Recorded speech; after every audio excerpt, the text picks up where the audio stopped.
Even if most products get forgotten by the media after the review period is done, there are a few that stand out. Gadgets that people still talk about months later, some that we even decide to hold on to as daily drivers, and that we get to see age over time. The Samsung Galaxy Note 9 is one of them. As we get closer to the next Galaxy Unpacked, it's only fitting that we revisit the current Phablet King and tell you how well it aged, and if it's still worth it to consider nearly a year later. I'm Jaime Rivera with Pocketnow, and this is the Samsung Galaxy Note 9 After the Buzz.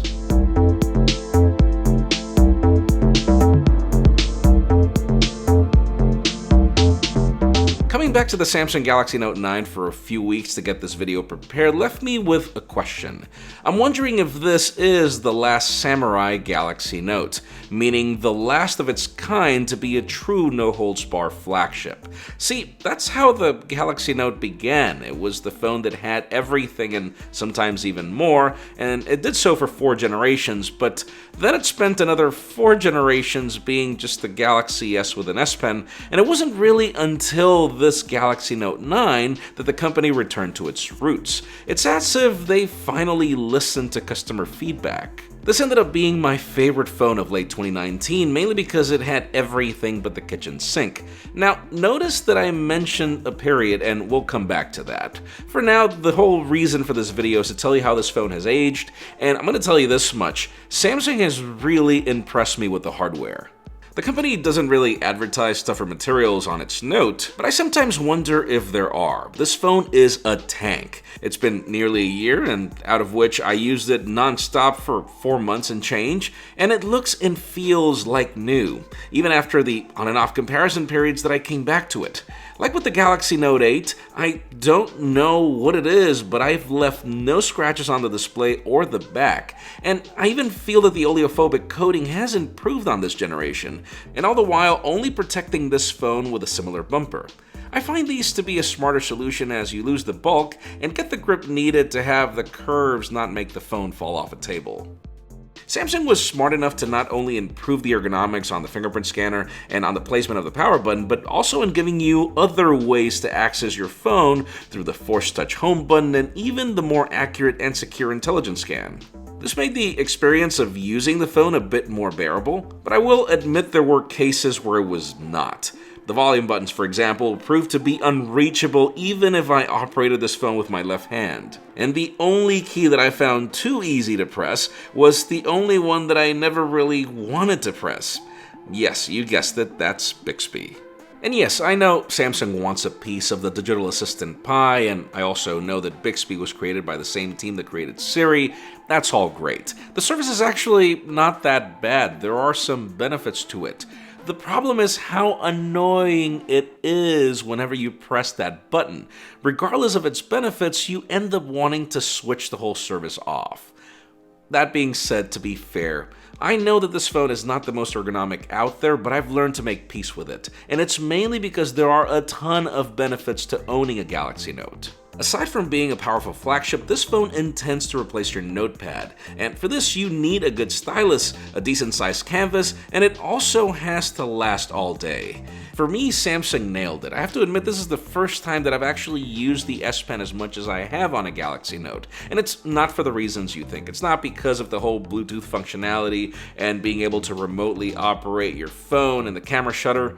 No, it was mainly because of the peace of mind. Battery life on this phone has been epic. Samsung's push to a 4000 mAh battery was an important move, but I also have to praise the rest of the internals and how they contributed. The Qualcomm Snapdragon 845 may be more than a year old, but it still performs like a powerful and efficient champ that I also feel was matched with enough RAM and storage for me not to really feel that I needed more. It was total peace of mind, right down to the essentials like water resistance and fast and wireless charging. And speaking of the canvas, what can I say? The 6.4-inch AMOLED display continues to beat even newer OLEDs thanks to its color reproduction and accuracy. And sure, it might look a little dated thanks to the top and bottom bezel, but I kinda like this approach more than the interruption of a punch hole. I remember that the only thing that I wish its predecessor had were dual firing speakers in order to complete the content consumption loop, and Samsung has delivered with this generation just fine. I like the fact that you can glide through menus very quickly, and another thing that aged well to a certain degree is software. Believe it or not, this phone received One UI even before the Galaxy S10 launched, which is a true record. It's not really what I'd call my favorite approach to Android, but there are things I praise. On a phone this large, it's genius to have a user interface that's designed for better one-handed use. Buttons at the bottom where they should be, and navigation elements where your hand can reach. The only problem, like in the case of the Galaxy S10, is that only One UI is designed this way. Every other Android application will mostly have the buttons at the top, which totally defeats the purpose. Still, this is one of those devices where I truly appreciate custom software because it's really there where a Samsung Galaxy Note becomes a Note.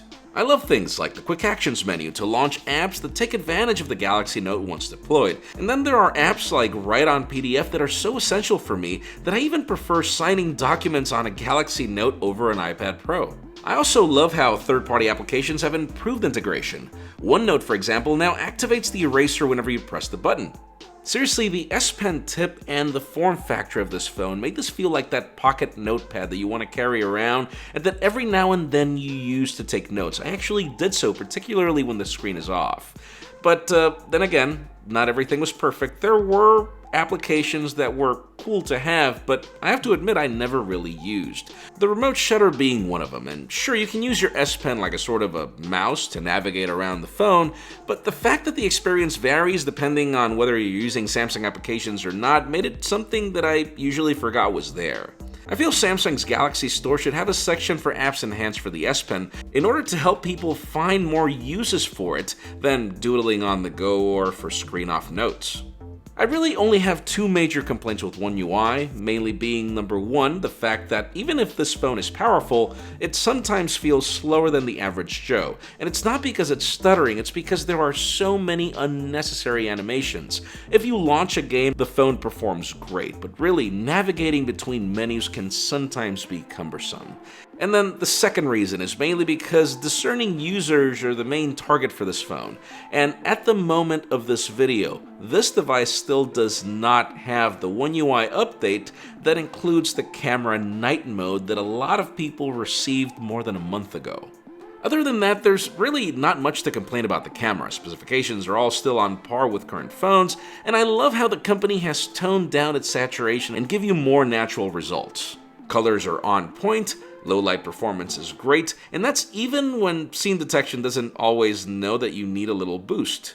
I really only feel that the cameras are dated in things like portrait photography, where live focus depends on the telephoto and therefore forces you to step back from your subject to get the shot. You can edit these after the fact though, so that's good.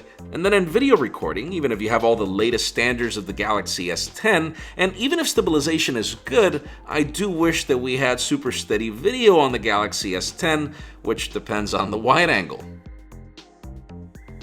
And I think that mentioning the Samsung Galaxy S10 is probably the best way to end this video and conclude.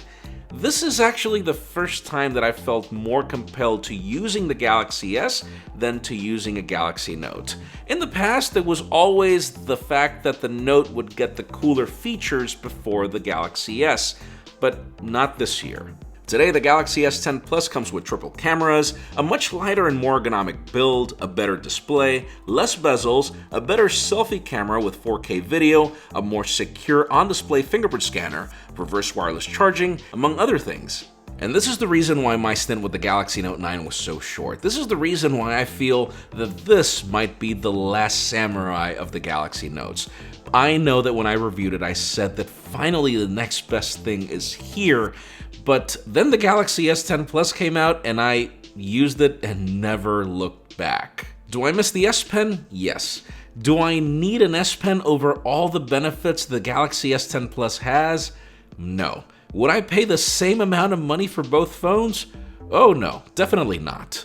The Samsung Galaxy Note 9 was great when I used it. It still is a great phone now, but it was quickly overshadowed by its own kin. It makes it hard for me to recommend it today over the Galaxy S, and if you really want the S Pen, I'd wait for the Note 10 to get the best of both worlds. But that also leaves me with a huge question with all the rumors of the Galaxy Note 10. If Samsung is only planning to kill some bezels and add some time of flight, and if no Snapdragon 855 Plus will come on board, I feel the Vanguard days of the Note are over. Don't get me wrong, I'm sure that I'll try it and love it, but the big question is how long will it be my daily driver before the other next best thing launches later? What about you? What do you think about the Galaxy Note 9 after the buzz? Let us know in the comments down below, and while you're at it, make sure you follow us on social media as our extended coverage happens there, and subscribe to our channels for more videos like this one. You can also follow me on my personal handles to see me testing these cameras out. Please give this video a thumbs up if you like what you saw. I'm Jaime Rivera. Thanks so much for watching. We'll see you on the next one.